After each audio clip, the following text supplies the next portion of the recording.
2027 में विधानसभा के चुनाव होने हैं, जिसको लेकर सरगर्मियां तेज है। सभी पार्टी अपने अपने दांव आजमाने की कोशिश कर रहे हैं। लेकिन एक दिन ऐसा था जब 52 विधायक इकट्ठा हो गए, वो भी ब्राह्मण समाज के। उत्तर प्रदेश में 10 से 11% ब्राह्मण हैं, मगर यह भी कहा जाता है कि जिधर ये घूम जाते हैं कुछ न कुछ सीटों को नुकसान कर देते हैं और जिसके तरफ घूम जाते हैं उसको फायदा पहुंचा देते हैं। हम इसी पर बात करेंगे कि 52 विधायक जो इकट्ठा हुए, क्या बातचीत हुई और उससे शिवपाल ने जो एक ऑफर दिया कि समाजवादी पार्टी में आइए, आपका स्वागत है और सम्मान मिलेगा। इन्हीं तमाम सवालों के जवाब आज हम जानेंगे जितेंद्र जी से। स्वागत है सर। धन्यवाद सर, मेरा सबसे पहला यही सवाल है कि जो मीटिंग हुई इसका क्या उद्देश्य हो सकता है? देखिए, अपनी इस मीटिंग का सबसे बड़ा उद्देश्य तो यही माना जा रहा है कि जिस तरीके से हमने देखा है कि अभी कुर्मी समाज के एक जो नेता है पंकज चौधरी, बीजेपी के सांसद रहे कई सालों से, उनको प्रदेश अध्यक्ष बनाया गया है। इससे पहले हमने देखा है कि अगस्त में ठाकुर जो समाज है उनकी एक मीटिंग हो चुकी है, उसके बाद से कुर्मी समाज के लोगों ने अपने मीटिंग की थी। तो अब जब कि ब्राह्मण समाज ने जो मीटिंग की है तो कहीं ना कहीं सियासी पारा बहुत गर्म हो गया है। सब जानते हैं कि किस तरीके से यूपी में ब्राह्मण और राजपूतों की जो पॉलिटिक्स है वो चरम पर रहती है, क्योंकि खुद मुख्यमंत्री एक राजपूत समाज से आते हैं, क्षत्रियों की आवाज़ उठाते रहते हैं और अक्सर देखने में भी आता है कि कई विधायक ऐसे अपनी जो है नाराज़गी जताते रहते हैं कि उनकी बात सुनी नहीं जाती है। ऐसे में तमाम तरह के जो धड़े हैं वो एकजुट होने का प्रयास कर रहे हैं, क्योंकि चुनाव होने हैं उत्तर प्रदेश में अब, और सियासी सरगर्मियाँ काफ़ी बढ़ गई हैं, चाहे वो किसी भी समाज के लोग हों, क्योंकि सबका एक महत्वपूर्ण रोल है। सब जानते हैं कि यूपी में कास्ट पॉलिटिक्स बहुत ज़्यादा चलती है और यही कारण है कि जो अलग अलग जातियों के लोग हैं, जो समाज के लोग हैं, वो अपना धड़ा बना रहे हैं अपनी ही मजबूती बनाने दिखाने के लिए कि हमारा जो समाज है इतना मजबूत है और कहीं ना कहीं सरकार को उसका संज्ञान लेना चाहिए। लेकिन इसमें अभिनीश बड़ी बात ये सामने आ रही है कि चूँकि यूपी में मुख्यमंत्री योगी आदित्यनाथ का समय काफ़ी लंबा हो चुका है, हमने देखा 2017 से वो यूपी में राज कर रहे हैं और सबको लेके चलने की बात करते हैं वो, लेकिन अंदरूनी खाने ही अक्सर खबरें निकल के छन के आती रहती हैं कि जो कई ऐसे समाज हैं जिनकी जो प्रतिनिधित्व काफ़ी ज़्यादा है, लेकिन उनकी बातों को सुना नहीं जाता है, अधिकारी उनकी बातों को सुनते नहीं है, मुख्यमंत्री उनकी बातों को ज़्यादा सुनते नहीं है, नज़रअंदाज कर देते हैं। तो कहीं ना कहीं वो लोगों में खिसियाहट है या कीज है उनकी कि जब सरकार हमारी है, हमारे नेता हैं, तो हमारी बात को क्यों नहीं सुना जाता। तो यही मुझे लगता है कारण है कि जो एक निकल कर आ रहा है कि जो ब्राह्मण समाज के लोग हैं वो ये दिखाना चाहते हैं, एकजुट होकर दिखाना चाहते हैं कि हम लोग साथ पार्टी के ज़रूर है लेकिन हमारी बात को नहीं सुना जा रहा है। तो कहीं ना कहीं हमारे लिए आगे चल के भी कुछ सोचने वाली बात हो सकती है इसमें। ज्यादातर आप देखे होंगे कि यूपी में ब्राह्मण जितने हैं वो बीजेपी के समर्थक हैं और बीजेपी से जुड़े हुए हैं, और अचानक एक मीटिंग कर देना ये हाईकमान के लिए भी काफी सोचने वाला है कि अचानक एक मीटिंग हो गई, इतने विधायक जुड़ चुके हैं, तो साफ कहीं ना कहीं ये संदेश देना चाहते थे कि ब्राह्मण एकजुट है। मगर आपने देखा होगा बीजेपी ने प्रदेश अध्यक्ष नियुक्त किया और जिले के जिला अध्यक्ष नियुक्त किए, तो बीजेपी पंडितों पर क्यों दाव नहीं लगाना चाहती है? देखिए, ऐसा नहीं पंडित तो दाम नहीं लगाती है पार्टी में। आप देखिए ना कितने विधायक हैं उनके, 52 विधायक इकट्ठा हुए हैं, कम नंबर नहीं है वो। मैं प्रदेश अध्यक्ष की बात कर रहा हूँ, कब से नहीं बनाए गए बीजेपी के? देखिए, वो उनके अपना अंदरूनी मैटर, क्योंकि पॉलिटिक्स जो है वो लंबा गेम माना जाता है, 2-4 दिन का खेल नहीं माना जाता है, क्योंकि यूपी एक ऐसा स्टेट है जहाँ से प्रधानमंत्री निकलते हैं देश के। और हमने देखा है कि यूपी में पिछले 8-9 साल से बीजेपी सत्ता में है और इस बार भी कयास लगाए जा रहे हैं कि बीजेपी बैक करेगी, क्योंकि जो जाति समीकरण है ना उनको अभी साधना बहुत ज़रूरी होता है। क्योंकि अक्सर माना जाता है कि जो ब्राह्मण समाज है वो बीजेपी के साथ रहता है। हालांकि इसको तोड़ने का एक काम मायावती ने किया था जब सोशल इंजीनियरिंग की थी 2002 से 2007 के दौरान उन्होंने ब्राह्मण समाज को किस तरीके अपने खींचा था, लेकिन उसके बाद से कहीं ना कहीं जो ब्राह्मण समाज है वो वापस बीजेपी की तरफ आना शिफ्ट हो गया। और उसका पूरी जो पिक्चर आप देखेंगे 2017 के बाद से या 2017 में ही तमाम जो ब्राह्मण समाज के वोट थे वो बीजेपी को मिले थे और वो एक मजबूत धड़ा है बीजेपी का, लेकिन कहीं ना कहीं उनको नेग्लेक्ट किया जाता है, उनकी बातों को सुना नहीं जाता, ऐसा उनका कहना है। लेकिन मुझे लगता है कि पार्टी के तौर पर बीजेपी भी जानती है कि जो ब्राह्मण समाज है वो कोई नेगलेक्ट करने वाला समाज नहीं है। हाँ, उनका प्रतिनिधित्व शायद उस तरह के ना हो प्रदेश में, यही शायद उनके मन में एक शंका रहती है कि जब हमारा इतने सारे विधायक हैं, हमारा समाज इतना बड़ा है, तो हमको क्यों उस तरीके का प्रतिनिधित्व नहीं दिया जाता है। यही आप जैसे कि आपने बोला कि कुर्मी समाज के नेता को लेकर उनको ब्राह्मण समाज के नेता को नहीं बनाते हैं, वो पार्टी अपना देखती है कि ओवरऑल पूरे प्रदेश में किस तरीके से हमको समाज से बैठाना है, पार्टी के अंदर किस जाति को हमने फोकस करना है। तो वो सब तमाम फैक्टर रहते हैं। सिर्फ ये कह देना कि ब्राह्मण समाज को बना दिया, राजपूत को बना दिया या दलित को बना दिया, पार्टी हर फैक्टर को देखती है कि उसका क्या फ़ायदा हमको पूरे लॉन्ग टर्म में मिलेगा। अच्छा, तो ये भी कह सकते हैं कि ज़्यादातर ओबीसी को अगर देखें बीजेपी ध्यान देती है, क्योंकि जनसंख्या भी उनकी काफ़ी है। बिल्कुल। ब्राह्मण 10 से 11% बताए जाते हैं यूपी में, लेकिन आपने देखा होगा ये भी कहते हैं कि ब्राह्मण जहाँ भी है वहाँ पर अपना दबदबा बनाकर रखा है और वो सीट हासिल करके देता है।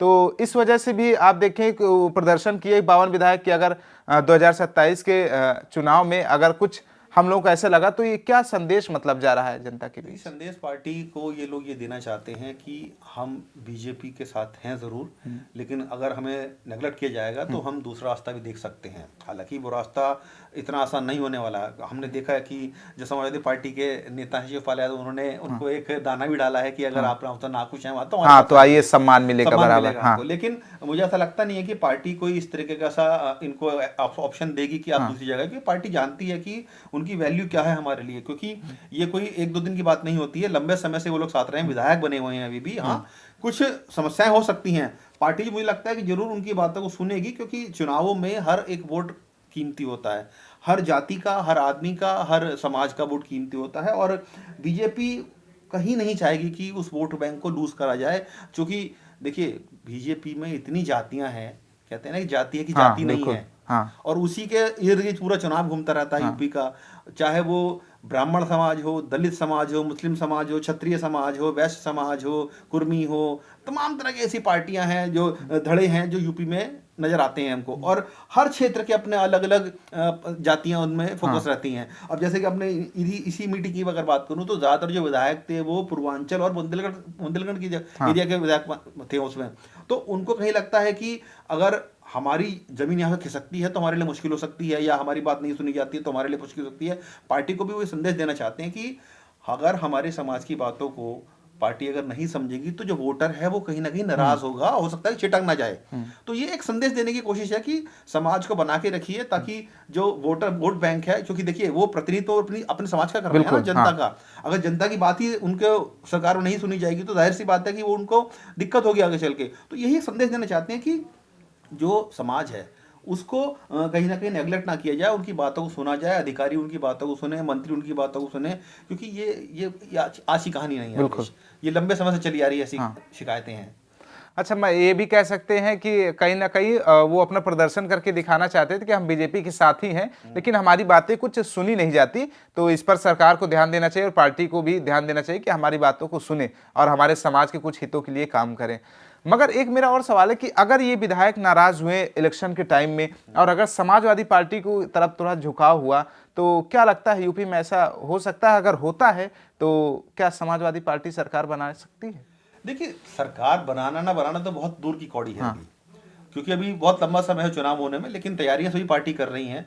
क्योंकि इस बार का जो इलेक्शन 2027 में होने जा रहा है, आप मान के चलिए कि बहुत ही मतलब कांटे का मुकाबला इस बार रहेगा, क्योंकि जिस तरीके से हमने देखा लोकसभा में समाजवादी पार्टी ने बहुत अच्छा प्रदर्शन किया है अपना, उसके बाद से उनको भी बहुत उम्मीदें हैं कि शायद हम वापसी कर सकते हैं सत्ता में। लेकिन योगी आदित्यनाथ एक ऐसे मुख्यमंत्री हैं जो जानते हैं कि जनता की नब्ज क्या है, बिल्कुल, क्या टटोलना है, बीजेपी इसमें माहिर भी है। इसमें माहिर है, और उनका जो पूरा एक संगठन है वो किस तरीके से ग्रास रूट लेवल पर लगा रहता है 24 घंटे काम करने में। वो जानते हैं कि हमें चुनाव कैसे लड़ना। हाँ, जो आपने जो बात कही कि कहीं छिटक के चला नहीं जाए, लेकिन मुझे लगता नहीं है कि पार्टी कोई ऐसा उनको दाव खेलने देगी, क्योंकि पार्टी जानती है कि हाँ, अगर कोई नाराजगी है तो ठीक कैसे किया जाए। वो जरूरी नहीं है कि उनके समाज का नेता बनाया जाए तभी, प्रदेश अध्यक्ष बनाया जाए तभी कोई बात सुनी जाएगी।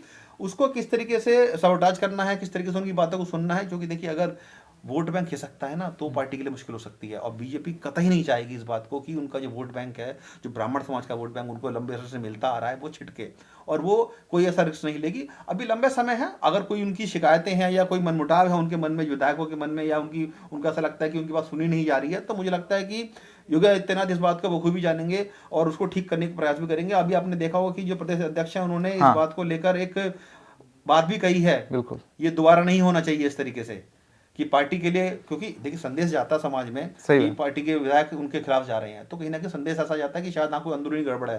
तभी शिवपाल यादव ने देखिए मौका देखते एकदम से मजा लेते हुए कहा कि आइए पार्टी, समाजवादी पार्टी सम्मान देगी। उनको संदेश भी दे दिया गया है कि दोबारा से इस तरह की मीटिंगें ना हो, क्योंकि एक संदेश ऐसा ना जाए कि हाँ पार्टी के अंदर कोई खींचतान चल रही है। बिल्कुल।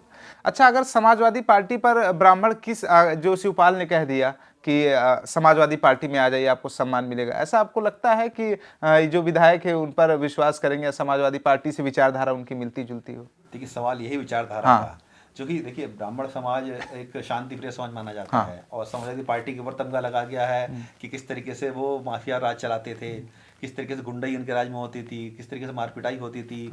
तो बहुत तरह की चीज़ें हैं जो समाजवादी पार्टी के ऊपर तोहमतें लगा दी गई हैं या लगती आई हैं, पिछले भी हमने देखा है। और योगी आदित्यनाथ तो खासतौर से फोकस करते हैं किस तरीके से जो पूरा माफिया राज था वो इन्होंने उसको सर्वेक्षण बढ़ाया है। और जिस तरीके से अतीक अहमद का हमने देखा, किस तरीके से एंटर किया, विकास दुबे का हुआ हो, या बहुत सारे ऐसे माफिया जिनको खत्म करके रख दिया है। और ये क्यों हुआ, और समाज के अंदर इस बात की भावना क्यों जगी कि हाँ हम इस राज्य में सेफ हैं अभी, जो कि जो माफिया राज था वो किसका पाला हुआ था, समाजवादी पार्टी का। तो जनता भी जानती है, नेता भी जानते हैं। देखिए, नेताओं को मौका चाहिए होता है, उनको अपनी राजनीति करनी होती है, वो किसी दल में रह के कर लें, लेकिन उनको पता है कि अगर मेरा समाज मेरे पीछे खड़ा है तो मैं जीत जाऊंगा।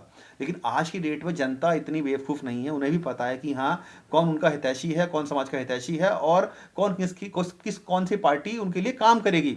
और समाजवादी पार्टी के ऊपर ये तमगा लगा हुआ है कि वो कहीं ना कहीं सिर्फ राजनीति करती है कास्ट की, जबकि जो यूपी है, यूपी में मुख्यमंत्री योगी आदित्यनाथ है, वो काम की पॉलिटिक्स कर रहे हैं, वो अपने काम के बूते पे उन लोगों को खुश कर रहे हैं। तो यही कारण है कि थोड़ा अंतर है, और मुझे लगता नहीं है कि शिवपाल यादव के कह जाने से कोई पार्टी छोड़ के बीजेपी का नेता उनकी तरफ चला जाएगा। बिल्कुल, यही था कि पार्टी की तरफ से ऑफर आना बड़ी बात नहीं, लेकिन एक दूसरे की विचारधारा मिलनी बहुत बड़ी बात है। 2027 में विधानसभा के चुनाव होने, सभी पार्टियों ने अपना कमर कसना शुरू कर दिया, तैयारी कर रहे हैं। कोई जाति के दम पर, कोई विकास के दम पर, कोई अलग तरह के मुद्दे ला रहे हैं जिससे जनता के बीच उनकी आवाज जा सके। और सत्ता में काबिज होने के लिए हर नेता कोशिश करता है, हर पार्टी कोशिश करती है। तो कैसा लगा हमारा वीडियो, कमेंट बॉक्स में फीडबैक जरूर दीजिए। तमाम बाकी देश और दुनिया की खबरों को देखने के लिए देखते रहिए स्टेट मिरर हिंदी।